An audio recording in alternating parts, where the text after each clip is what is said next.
ቆይሽ እነሱ ለምን አይታሰሩ? ለምን አይቀጡ? ቀጣይ ስራችን የሚሆነው እሱ ሁሉንም መረጃ ሰባስብና ደግሞ እንዳይወጡ አድርገን ወደ ማረሚያ ቤት እንልካቸዋለን። አይመስለኝም።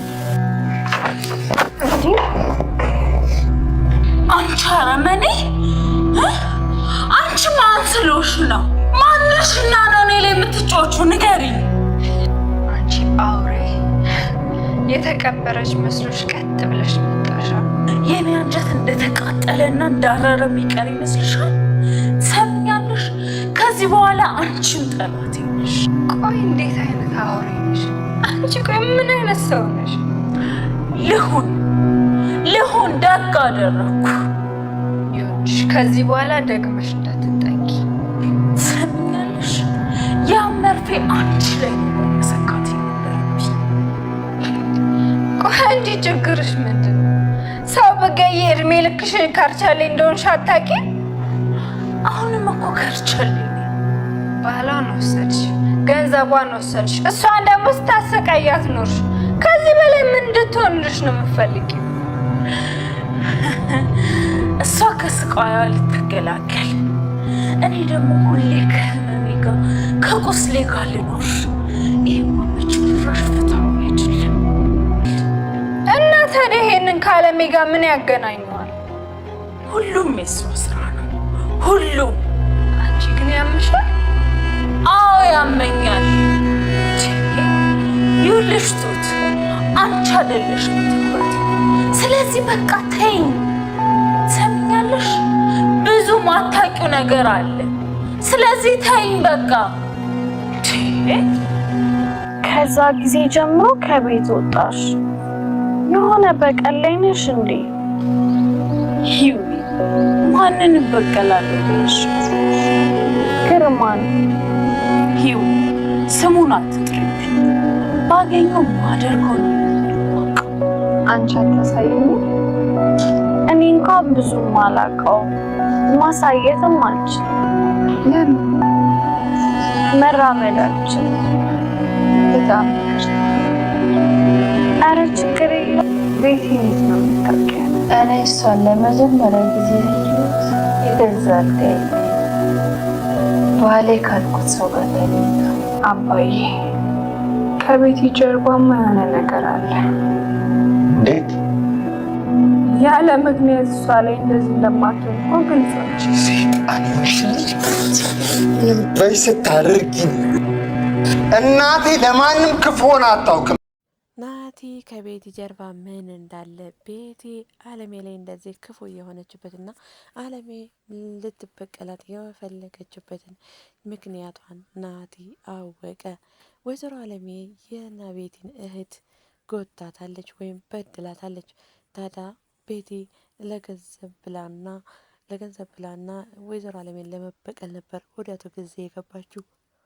ገንዘቡ ለእህቷ ማሳከሚያ ሲጠቅማት ወይዘሮ አለሜን ደግሞ በዛውም ስለምታገኛት ወይዘሮ አለሜ እንግዲህ የቤቲን እህት እንደዚህ ስንኩልኩል አድርጎ እያስቀመጣትን ሰው ገንዘብ ከፍላ ስላስለቀቀችው ቤቲ መበቀል ትፈልጋለች። ወይዘሮ አለሜ ደግሞ እዚህ ጋር ምንም የምታውቀው ታሪክ የለም ማለት ነው። እና እንግዲህ ከዚህ በፊት ያው እንዳየነው ባለፈው ቪዲዮ እንዳየነው ማለት ነው ወይዘሮ አለሜ ሞታለች ብለው እናቶ ጊዜ ሄደው ነበር። ታዲያ ወይዘሮ አለሜ ቆሎ ይዛ በቃ ስትልም በድንጋጤ ተከታትለው ብድቅ ብለው ማለት ሄደዋል ማለት ነው። ናቲ ምንም ባላወቀው መንገድ ሌሎች ሲስቁ የሆነ ነገር አለ አስረዱኝ፣ ስለ ነገሩ ሳታስረዱኝ ሌላ ነገር ልታወራ አትችልም፣ ምንድነው እየተካሄደ ይላቸዋል። መቼም የቆሎ የመጣው ለእናንተ አይደለም ትላለች ወይዘሮ አለሜ ማለት ነው። ታዲያ እንግዲህ የካሌብ አባት ለናቲን ሊያስረዳው ሞክሯል ማለት ነው። በሌላ በኩል አቶ ገዜ ቤቲን አዋረድሽ፣ እንዴት ሳታረጋግጪ እንዴት ታረጊያለሽ ይላታል። ታዲያ ያንን መርፌ ወግቻታለሁ፣ ያንን መርፌ ወግቻት ደግሞ እንዴት ልታርፍ ትችላለች? ስለዚህ አቶ ገዜ እየፈራህ ነው እንደምንድን ነው? በቃ አትጨቅጭቀኝ። እኔ እንኳን አቶ የካሌብ አባት እኮ አይቶኛል፣ የተወታጎት ማለት ነው አይቶኛል እኮ። ስለዚህ እኔ እንኳን እንዳንተ አልሆንኩም። ምንድን ነው እንደዚህ የምትሆነው? አትጨቅጭቀኝ። ካደረስክ አድርሰኝ፣ ካላደረስክ ግን በእግሬ ሄዳለሁ በማለት ከመኪና ውስጥ ወርዳ በእግሯ ሄዳለች ማለት ነው ወደ ቤት። አቶ ገዜ ተዋረድኩኝ። አሁን የሰው አይን እንዴት ነው ቀና ብዬ የማየው? ወይዘሮ አለሜን ለስንት አመቱ እንግዲህ ሞታለች ያልኩ ሴትየው አሁን በህይወት እያለች ሰው ምን ይለኛል? የማንን አይን ነው ቀና ብዬ የማየው? እያለ መኪና ውስጥ የሚያደርገው መላው ጠፍቶበታል ማለት ነው። ቤቲ ታዲያ እኛ የእኛን ህይወት አጨልመሽ አንቺማ ደስተኛ ሆነሽ አትኖሪም፣ እኔማ እሰራልሻለሁ አንድ ቀን ቢሆን ወይኔ ቤቲ እያለች ቤቷ ገብታ ተንቆራጠጣለች ማለት ነው። ታዲያ በሌላ በኩል ናቲ የካሌብን አባት ወጥሮ ይዘዋል። የሆነ ነገር አለ። ይህን ሰዓት ነገሮች ደግሞ ምንም ቢሆን ምንም ነገር ሌላ ነገር ልትጀምሮ አትችልም ትላለ ይላል ማለት ነው። ታዲያ ወይዘሮ አለሜ ናቲ ማወቅ የለበትም ናቲ እንዲያውቅ አልፈልግም ትላለች ማለት ነው። ታዲያ ናቲ ገግም ብሎ ነገሩን ለማወቅ ስለፈለገ ናቲን እኮ በሆነ ነገር ሊያጠቁት ይችላሉ፣ ስለዚህ ነገሩን ማወቅ አለበት ወይስ እስኪወጋ ድረስ ነው የምትጠብቀው ይላት ማለት ነው። ታዲያ የካሌብ አባትም ነገሩ እንዲህ ነው፣ ቤቲ ወይዘሮ አለሜን ለመግደል ሞክራ ነበር፣ የመርዝ መርፌም ወግታት ነበር ሆስፒታል የገባችው። ስለዚህ አሁን ሞታ ወይዘሮ አለሜ እንደሞተች ነው የሚያውቁት፣ የመጡትም ለቅሶ ሊደርሱ ነበር ብሎ ያስረዳዋል ማለት ነው። ታዲያ ናቲ ትዕግስት የለውም እና ብድግ ይላል። እገላቸዋለሁ ሲል ነበር። እኔ ነገርኩህ ተረጋግተህ እንድታዳምጠኝ ነው እንጂ ሄደህ እንድገላቸው አይደለም። አንተ ብዙ መስራትና መለወጥ የምትችል ልጅ ነህ። እነሱን ገለህ እድሜህም እስር ቤት መጨረስ የለብም በማለት ያስረዳዋል ማለት ነው። ታዲያ ከትፉት ብድግ ብሎ ሲል ተከትለው ትሄድና እንደዚህ ማድረግ የለብህም ናቲ ተረጋጋ፣ ናቲ ተረጋጋ ብላ ካረጋጋችሁም በኋላ ታስቀይሰዋለች። እኔ አሁን የምፈልገው አንድ ነገር እፈልጋለሁ፣ ይህን ደግሞ እንደምታደርግልኝ ተስፋ አደርጋለሁ ትላለች። ምንድን ነው እሱ? ምን ላደርግልሽ ይላታል። አሁን እኔ የልጄ እዚህ መሆን ኮንፊደንስ አልተሰማኝም። ስለዚህ ልጄን ወደ እናቴ ጋር እንድትወስድልኝ ይፈልጋለሁ፣ እናትና አባቴ ጋር አድርስልኝ ትለዋለች። አደርስልሻለሁ ግን ምንም አይፈጠርም ይላታል። ምንም አይፈጠርም፣ እኔ አስረዳቸዋለሁ። ይህን የእናትና አባቴን ቦታ በደንብ በማስረጃ ሰጣለሁ። ስለዚህ ልጅቷን አድርሰልኝና ትለዋለች። ታዲያ ናቲም ከአንዳንድ ነበር እሺ ያላት፣ ያው ትሁትን ስለሚያፈቅራትና ስለሚወዳት ማለት ነው። በዛው መታወቃለሁ፣ ግን ልጅቷን እኔ እያስጠፋኋት መስሏቸው ሌላ ነገር እንዳይፈጠር ይላታል። ሌላ ነገር ምንም አይፈጠርም ናቲ፣ እኔ በደንብ አስረዳቸዋለሁ። አንተ ብቻ ልጅቷን ከዚህ ይዘህ ልሂድ፣ ለማንኛውም ነገር እሷ ከዚህ ውጤት ጥሩ ነው ትለዋለች ማለት ነው። ታዲያ ናቲም በሀሳቧ ተስማምተው ነገሮችን እንዲረሳና ሀሳብ እንዲቀይር አድርገዋለች ማለት ነው ትሁት።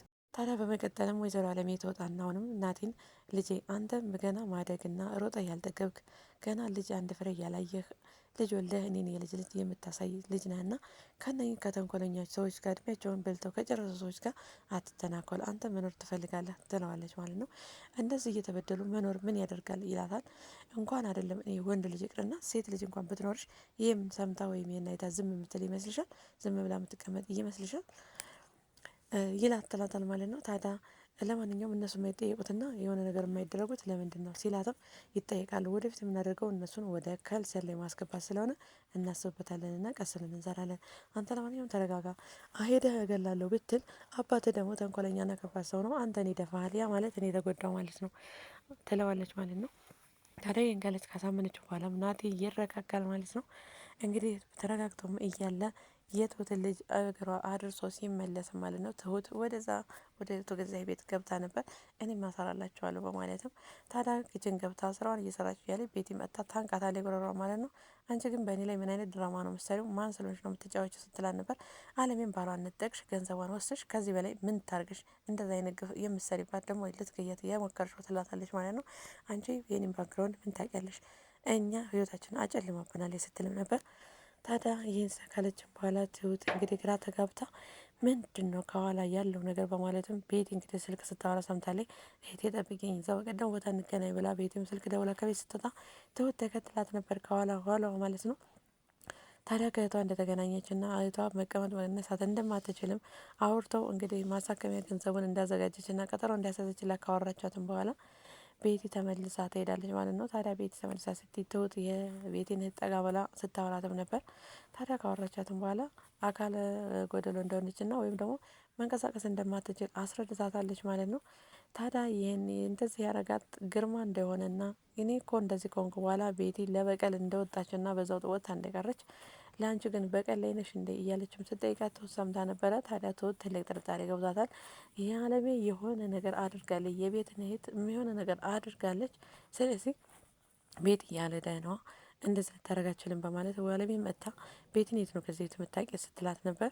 አለሜ እንግዲህ ቤቴን ማቃት እኔ ከመጀመሪያ ጊዜ ከባሌ ጋር ተከበረው አልጋዬ ላይ ተኝታ ነው፣ ከዛ ቤት አላቃትም ስትል መልሳለታለች ማለት ነው። እንግዲህ አቶ የካሌብ አባትንም ከካሌብ ጀርባ ወይም ከቤት ጀርባ የሆነ ነገር አለ፣ የሆነ ነገር ባይኖር ቤቲ አለሜን ለመግደል እንደዚህ አታደርግም ስትልም ነበር። እንግዲህ ትልቅ ጥርጥር ውስጥ ገብታለች ማለት ነው ትሁት። ታዲያ እንግዲህ ናቲ በንዴት ሄዶ ቤትን ቁጭ ባለችበት ያንቃታል ማለት ነው። ጨርሱኝ እንደጀመራችሁ ያንተ እናትም እንደዚ አይነት የሰው ህይወት የምትገብር ነበረች እና አንተም ጨካኝ አረመኔ ነህ፣ ጨርሱን እንደጀመራችሁ ስትልም ሰምተናል ቤቲ ማለት ነው። እናቴ መቼም ክፉ ሰው አይደለችም፣ ምንም አድርጋም አታውቅም ስትልም ነበር። እናቴ ምንም ካላደረገችና ያንተ እናት መልካም ሰው ከሆነችማ ምንም ያላደረገችን ነገር ካለ ያደረገችንን እና ተከተለኝ እና ላሳይ ብላ ወደ እህቷ ጋር ይዛው ሄዳለች ማለት ነው። እንግዲህ እዚህ ላይ ነበር ያለቀው ማለት ነው። ቀጣይ እንግዲህ እናቴ የቤቴን እህት እንደዛ መራመድ ተስኗት ተቀምጣ ሲያት በማን ምክንያት እንደዛ እንደሆነች ሲያት ምን ይለ ይሆን የሚለውን እንግዲህ በቀጣይ ቪዲዮ ይዤላችሁ መጣ ይሆናል። ለዛሬ እዚህ ላይ ያበቃው። በሌላ ቪዲዮ እስከምንገናኝ ድረስ ቸር ሰንብቱ። ባይ ባይ።